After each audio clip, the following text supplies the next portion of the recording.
PT Pelayaran Nasional Indonesia Persero, jumlah posisi 1. Tanggal publis 7 Februari 2022, kategori BUMN S1 semua jurusan. Lokasi Jakarta, tipe pekerjaan full time, pendidikan S1, pengalaman 1 tahun. Profil perusahaan, Pelayaran Nasional Indonesia atau disingkat PELNI adalah maskapai Pelayaran Nasional Indonesia.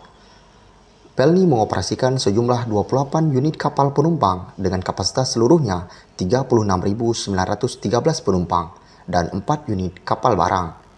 Kapal-kapal PELNI memiliki rute tetap yang menyinggahi 91 pelabuhan di Indonesia.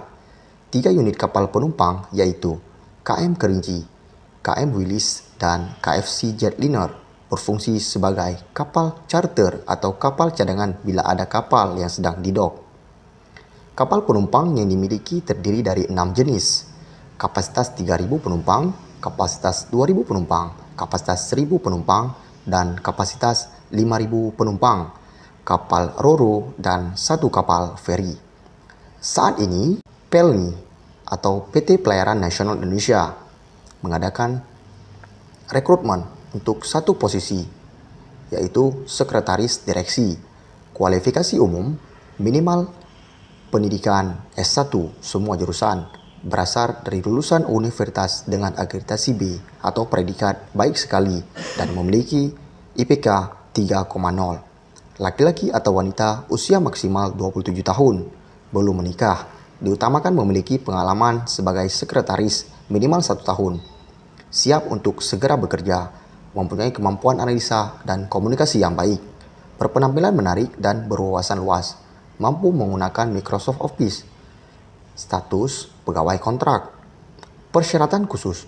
Kompetisi yang diperlukan. Fokus kepada pelanggan, inisiatif, integritas, kemampuan berkomunikasi dalam bahasa Indonesia dan bahasa Inggris, serta menjalin relasi.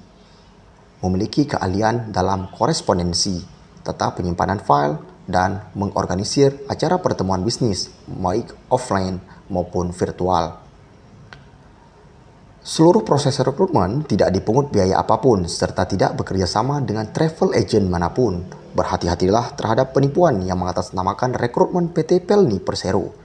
Keputusan panitia bersifat mutlak dan tidak dapat diganggu-gugat.